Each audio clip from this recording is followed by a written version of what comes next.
Good morning friends. Last लेक्चरला आपण ओळख करून घेतली, इंट्रोडक्शन करून घेतला. आज आपण ॲक्च्युअल बायोलॉजी काय आहे स्टार्ट करणार आहोत. Bio means life and logy means study. Actually 8, 9, 10ला तुम्ही बायोलॉजीचा थोडा अभ्यास, थोडं इंट्रोडक्शन स्टार्ट केलेलं आहे. आता बायोलॉजीमध्ये 2 बेसिक विषय येतात, सब्जेक्ट येतात. एक म्हणजे प्लॅन्ट रिलेटेड आणि जो दुसरा आहे तो आहे ॲनिमल रिलेटेड. आता ह्युमन हा ॲनिमल आहे, ठीक आहे. तर ॲनिमल हे तुम्हाला सगळ्यांना माहीत आहेत की किंगडम ॲनिमिलिया किंवा किंगडम ॲनिमल ह्याच्यामध्ये जे काही सगळे मेंबर येतात तर ते ॲनिमल म्हणून कन्सिडर केले जातात. कॉकरोच हा ॲनिमल आहे, मॉस्किटो हा ॲनिमल आहे, फिश हा ॲनिमल आहे, तुम्हीसुद्धा ॲनिमल आहात, डॉग हा ॲनिमल आहे, ठीक आहे. म्हणजे जे सगळे येतात ते ॲनिमल, ते सगळे कुठले येतात तर किंगडम ॲनिमिलियामध्ये येतात. आता किंगडम प्लांट जो आहे त्याच्यामध्ये सगळे आपल्या पृथ्वीमधले प्लांट्स येतात. त्याच्यामध्ये ग्रास येते, त्याच्यामध्ये तुमच्या सगळ्या भाज्या येतात, त्याच्यामध्ये सगळे फ्रूट्स येतात, नारळ येतं. तर किंगडम प्लांटी. आता अजून किती किंगडम आहेत तर आपल्या पृथ्वीवरती जे लिव्हिंग थिंग्स आहेत हे 5 किंगडममध्ये डिस्ट्रीब्यूट झालेले आहेत. ह्याचं क्लासिफिकेशन डॉक्टर R.H. व्हिटेकर ह्या सायंटिस्टनं केलेलं आहे. त्याच्यामध्ये kingdom Monera, protista, plenty, animal आणि फंजाय असे 5 किंगडम आहेत.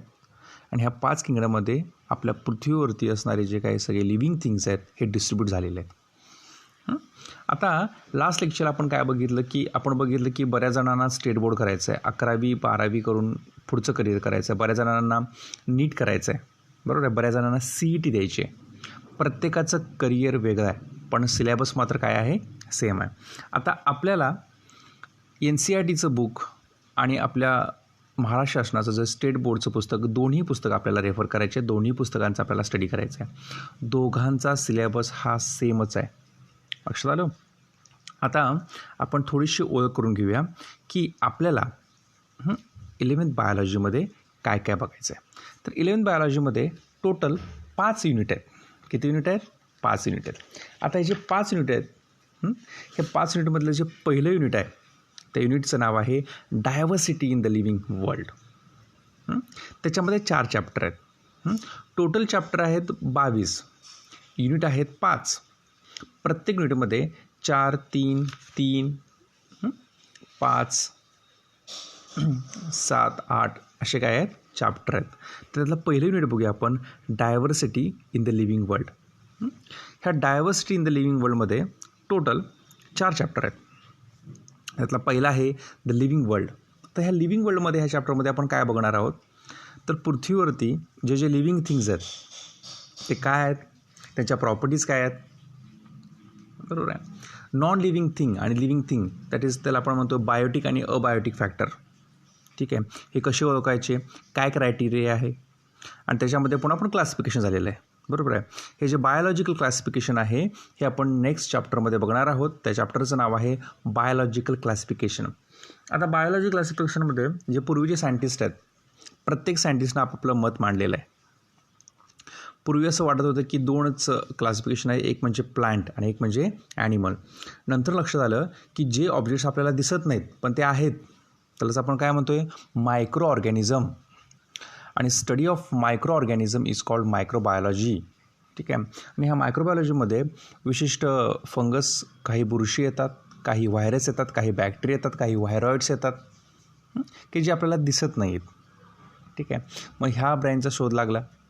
पुन्हा मग प्रत्येक सायंटिस्टने ह्याच्यामधचं कॉन्ट्रीब्युशन आहे ते आपण त्या चॅप्टरमध्ये बघणार आहोत. त्या चॅप्टरचं नाव आहे बायोलॉजिकल क्लासिफिकेशन. नंबर 3ला आहे खूप मोठा किंगडम आहे सगळ्यात, प्लांट किंगडम.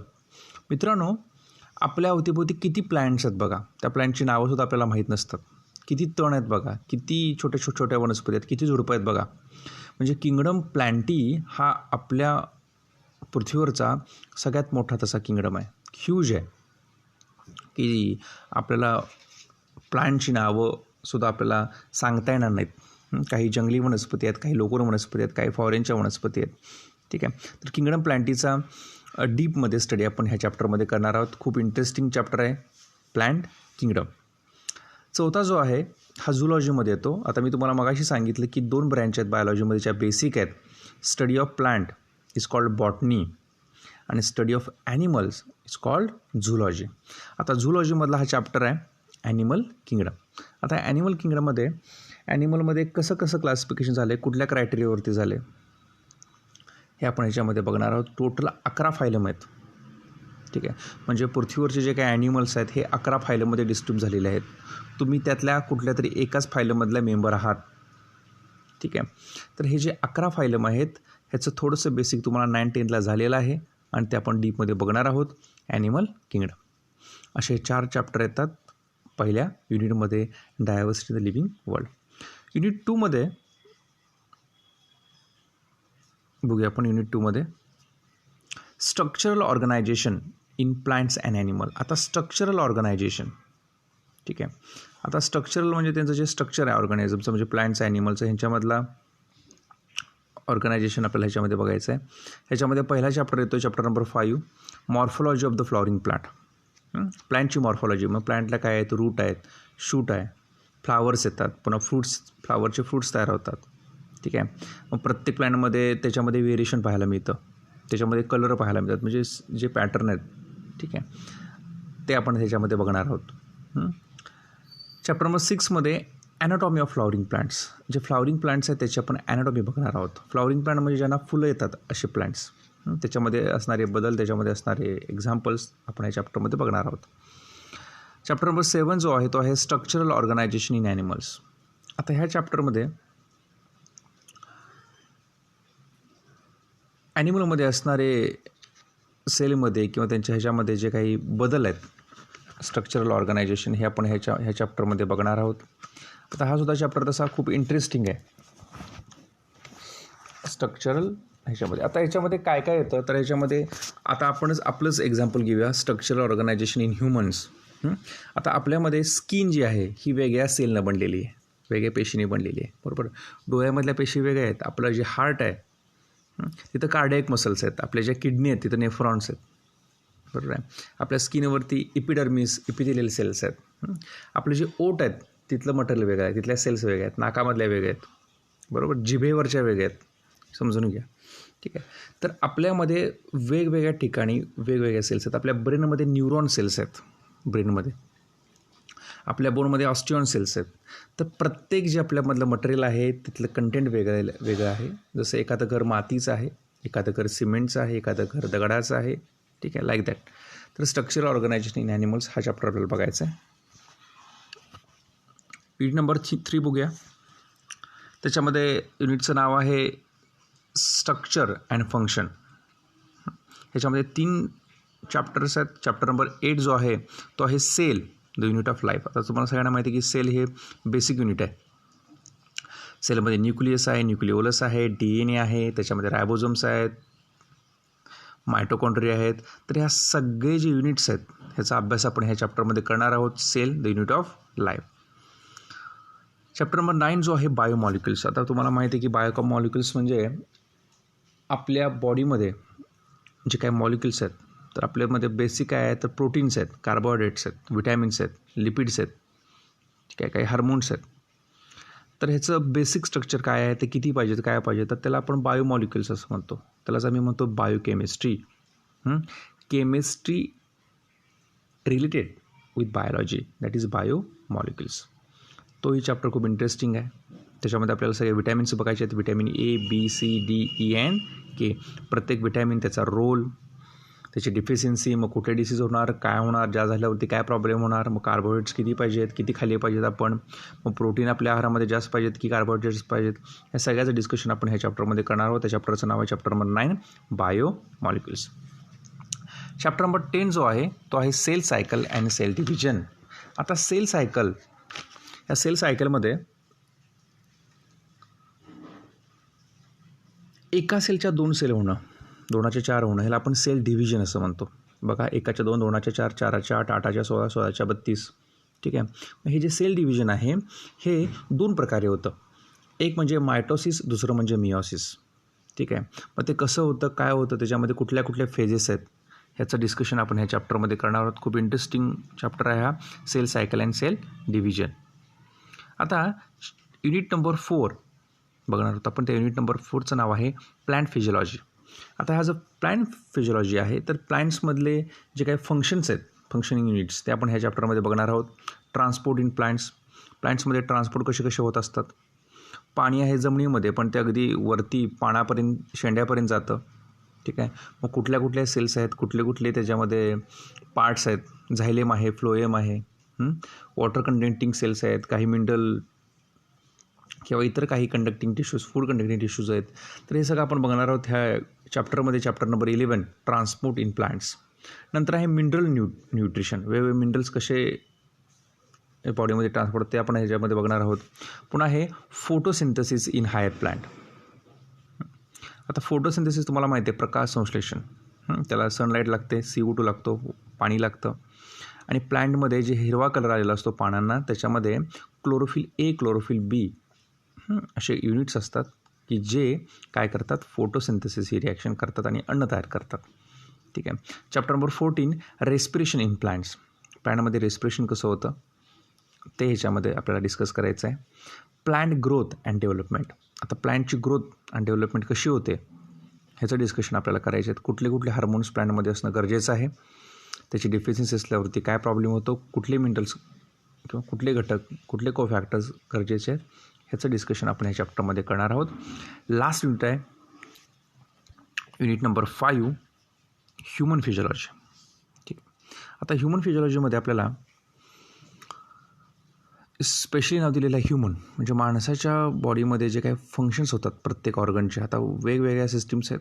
पहिली आहे आपली डायजेस्टिव्ह सिस्टीम, बरोबर आहे. पचनसंस्था आपण त्याला म्हणतो. ह्या पचनसंस्थेमध्ये अन्न कसं खाल्लं पाहिजे, ते कसं बारीक केलं पाहिजे, ते कुठं जातं, तर पहिल्यांदा तोंडामध्ये जातं. तोंडामध्ये त्याचं आपण काय करतो, मॅस्टिकेशन करतो, ते बारीक करतो, त्याच्यामध्ये सलायवा मिक्स होते. पुन्हा ते आपण बारीक केल्यावरती आपण ते गिळतो, ते पुन्हा जातं स्टमकमध्ये. स्टमकमध्ये ॲसिडचा त्याच्यावरती मारा होतो, त्याच्यामध्ये चर्निंग मुवमेंट होते, आणखीन ते बारीक होतं. ठीक आहे. पुन्हा ते जातं लहान आतड्यामध्ये, स्मॉल इंटेस्टाइनमध्ये जातं, तिथे त्याच्यावरती वेगळी प्रोसेस होते. पुन्हा ते जातं लार्ज इंटेस्टाइनमध्ये आणि शेवटी फायनली बाहेर जातं. तर ही डायजेस्टिव्ह सिस्टीम आपली आहे. मग डायजेशन कसं होतं, ॲब्सॉर्प्शन होतं, कुठले कुठले पार्ट्स आहेत GIT ट्रॅकचे, म्हणजे गॅस्ट्रोइंटेस्टाइनल ट्रॅकचे, कुठल्या कुठल्या डिसऑर्डर्स आहेत, हे सगळं आपण ह्या चॅप्टर नंबर 16मध्ये डिस्कस करणार आहोत. चॅप्टर नंबर 17 जो आहे breathing and exchange of gases, तर दॅट इज रेस्पिरेशन. ठीक आहे. आता रेस्पिरेशनमध्ये आपण बघणार आहोत इनहेलेशन म्हणजे काय, इनहेलेशन म्हणजे काय, लंग्स कशानं बनलेलं आहे, लंगचं मटेरियल काय आहे, हे सगळं आपण ह्याच्यामध्ये डिस्कस करणार आहोत. कुठकुठले रेस्पिरेटरी डिसीज आहेत. आता अस्थमा आहे, ब्रोंकायटिस आहे. तर ऑक्युपेशनल रेस्पिरेटरी डिसीज कुठले कुठले आहेत, तुमचं जे प्रोफेशन आहे त्याच्यानुसार सुद्धा लंग्समध्ये प्रॉब्लेम येऊ शकतो, ते सुद्धा आपण ह्याच्यामध्ये डिस्कस करणार आहोत. Next chapter number 18 body fluid and circulation. Body फ्लुइडमध्ये आपल्या बॉडीमध्ये कुठले कुठले फ्लुइड्स आहेत. आता ब्लड हे फ्लुइड आहे, लिम्फॅटिक फ्लुइड आहे. तर हे ब्लड फ्लुइड म्हणजे बॉडी फ्लुइड कशानं बनलेलं आहे, ब्लड कशानं बनलेलं आहे, त्याच्यामध्ये प्लाझ्मा आहे, RBCs आहेत, WBC आहेत, प्लेटलेट्स आहेत. ठीक आहे. त्याचं कंपोजिशन काय आहे, किती सेल्स नॉर्मली असायला पाहिजेत, ॲबनॉर्मल झालं तर त्याला प्रॉब्लेम काय येतो, ह्याचं डिस्कशन आपण या चॅप्टरमध्ये करणार आहोत. आणि नेक्स्ट आहे सर्क्युलेशन. सर्क्युलेटरी सिस्टीम म्हणजेच आपली कार्डिओव्हास्क्युलर सिस्टीम, म्हणजे आपलं हार्ट. ह्या हार्टचे किती चेंबर आहेत, काय आहे, हार्टचं काम काय आहे, कुठल्या साईडला प्युअर ब्लड असतं, कुठल्या साईडला इम्प्युअर ब्लड असतं. ठीक आहे. बायपास सर्जरी म्हणजे काय, ठीक आहे, मायोकार्डियल इन्फ्रॅक्शन म्हणजे काय, ह्याचं सगळ्याचं डिस्कशन आपण ह्या सर्क्युलेशन ह्या चॅप्टरमध्ये करणार आहोत. चॅप्टर नंबर 19 आहे excretory product and their elimination. नको असणारे पदार्थ बाहेर टाकणं हे काम आपल्या किडनीचं आहे. आणि आपल्याला 2 किडनी आहेत. किडनीमध्ये एक स्पेशल सेल आहे, त्या सेलचं नाव आहे nephron. Study of nephron is called nephrology. ठीक आहे. आणि ह्या नेफ्रॉन काय करत असतात, फिल्ट्रेशन करत असतात. त्या फिल्ट्रेशनचं नाव आहे अल्ट्रा फिल्ट्रेशन. तुम्ही ऐकलं असेल 19ला. तर हे डीपमध्ये आपण हे चॅप्टर नंबर 19मध्ये बघणार आहोत. चॅप्टर नंबर 20 आहे लोकोमोशन अँड मुवमेंट. आता लोकोमोशन म्हणजे एका ठिकाणाहून दुसऱ्या ठिकाणी जाणं, आणि मुवमेंट म्हणजे हालचाल. ठीक आहे. आणि हे जे काम आहे हे काम आपल्या हाडांचं आहे. हे हाडं जी आहेत, आपले जे बोन्स आहेत, की जे कॅल्शियम फॉस्फरस किंवा वेगवेगळ्या घटकांनी बनलेले आहेत ते आपल्याला हेल्प करत असतात. तर आपल्या बॉडीमध्ये किती बोन्स आहेत, टोटल बोन्स किती आहेत, लहान बाळामध्ये किती असतात. लहान बाळामध्ये बोनचा नंबर हा जास्त असतो. बोनचं ऑसिफिकेशन होतं, अनेक छोटे छोटे बोन एकत्र मोठं बोन तयार होतं, त्यालाच आम्ही ऑसिफिकेशन असं म्हणतो. आणि हे जे मोठे बोन्स आहेत हे अडल्टमध्ये फिक्स राहतात, त्याच्यामध्ये कमी जास्तपणा काही येत नाही. ठीक आहे. आणि ही जी 206 हाड आहेत आपल्यामध्ये 206 बोन्स आहेत, तर त्या बोन्सचं क्लासिफिकेशन केलेलं आहे. प्रत्येक बोन्स म्हणजे 206 बोन्स आपल्याला पाठ करायचे आहेत. ते कुठं आहेत, काय आहेत, त्याचं फंक्शन काय आहे, आपल्याला बघायचं आहे. Chapter number 21 neural control and coordination. ठीक आहे. कोऑर्डिनेशन म्हणजे एकावेळी आपण अनेक घटना करतो, दॅट इज कोऑर्डिनेशन. ठीक आहे. आणि कोणावरती करतो तर ब्रेनवरती करतो. आपल्या बॉडीमध्ये CNS म्हणजे सेंट्रल नर्वस सिस्टीम आहे, पेरिफेरल नर्वस सिस्टीम आहे PNS, आणि ANS म्हणजे ॲटॉनॉमिक नर्वस सिस्टीम आहे. तर CNSमध्ये ब्रेन आणि स्पायनल कॉर्ड येतो आणि हा खूप इम्पॉर्टंट आहे. ब्रेनमध्ये स्पेशल सेल्स आहेत, त्या सेलचं नाव आहे न्यूरॉन किंवा न्यूरिक्लियल सेल्स. आणि त्याच्यामध्ये वेगवेगळे जे हार्मोन्स आहेत हे आपण नेक्स्ट चॅप्टर म्हणजे केमिकल कोऑर्डिनेशन अँड इंटिग्रेशनमध्ये बघणार आहोत. आता चॅप्टर नंबर 21मध्ये ब्रेन बघणार आहोत आणि चॅप्टर नंबर 22मध्ये endocrine glands, specially chemical coordination आपण त्याला म्हणतो, की आपल्या बॉडीमध्ये ज्या वेगवेगळ्या ग्लँड्स आहेत, ग्रंथी आहेत, त्या ग्रंथी कुठं आहेत, त्याचं लोकेशन, त्याचं वेट किती आहे, त्याची साईज काय आहे, त्याचं फंक्शन काय आहे, ते जर ते हार्मोन जास्त झाले तर प्रॉब्लेम काय होणार, आणि कमी झाले तर काय प्रॉब्लेम येणार, ह्याचं सगळ्याचं डिस्कशन आपण त्याच्यामध्ये बघणार आहोत. तर असा हा इंट्रोडक्शन आहे 11th बायोलॉजी NCERT बुक.